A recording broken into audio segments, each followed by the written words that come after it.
Halo, assalamualaikum warahmatullahi wabarakatuh. Perkenalkan, saya Suparti dari kelas 6 reguler C, Prodi Manajemen. Nah, di video ini saya akan mengulas sedikit terkait analisis aplikasi government Pengadilan Negeri Kebumen.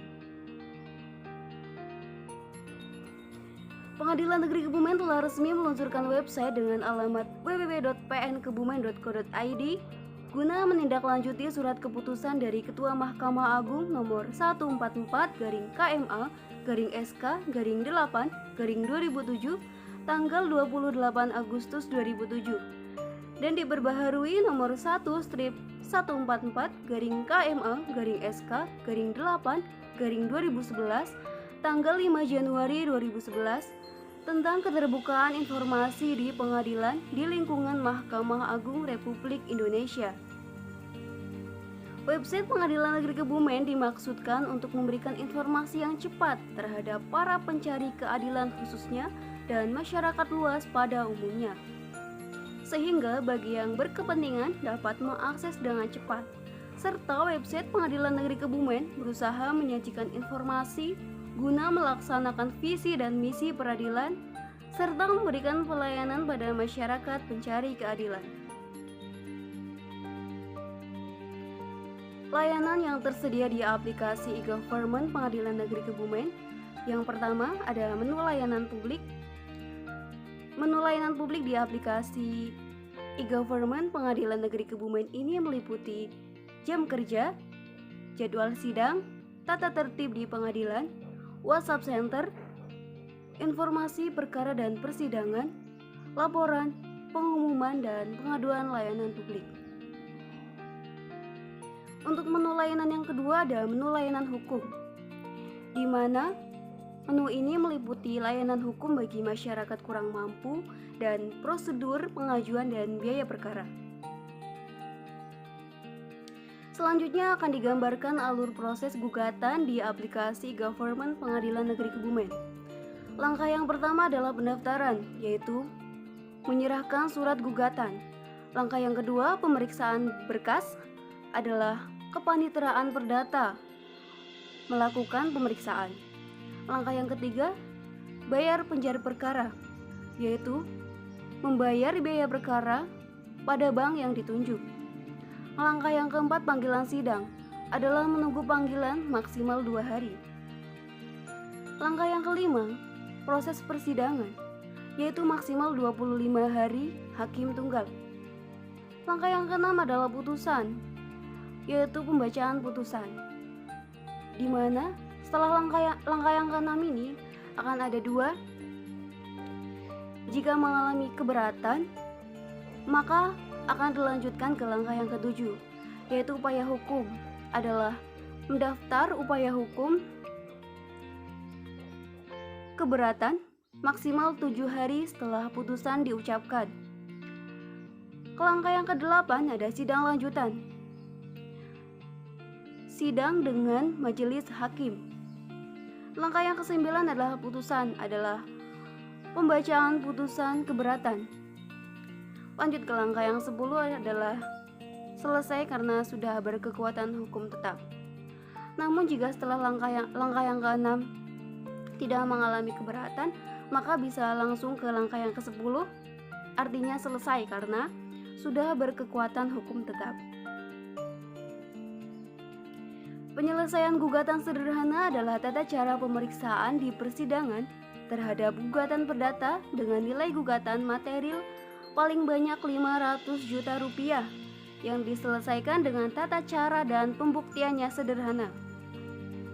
Gugatan sederhana diajukan terhadap perkara cedera janji dan atau perbuatan melawan hukum dengan nilai gugatan material paling banyak 500 juta rupiah.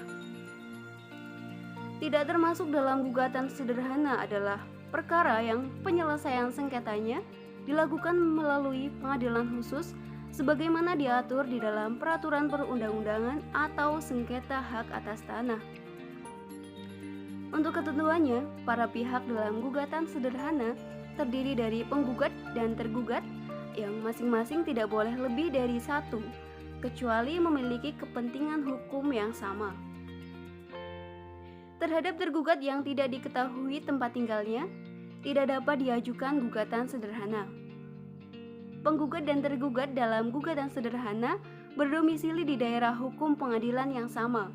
Dalam hal penggugat berada di luar wilayah hukum tempat tinggal atau domisili tergugat, maka penggugat dalam mengajukan gugatan menunjuk kuasa insidentil atau wakil yang beralamat di wilayah hukum atau domisili tergugat dengan surat tugas dari institusi penggugat.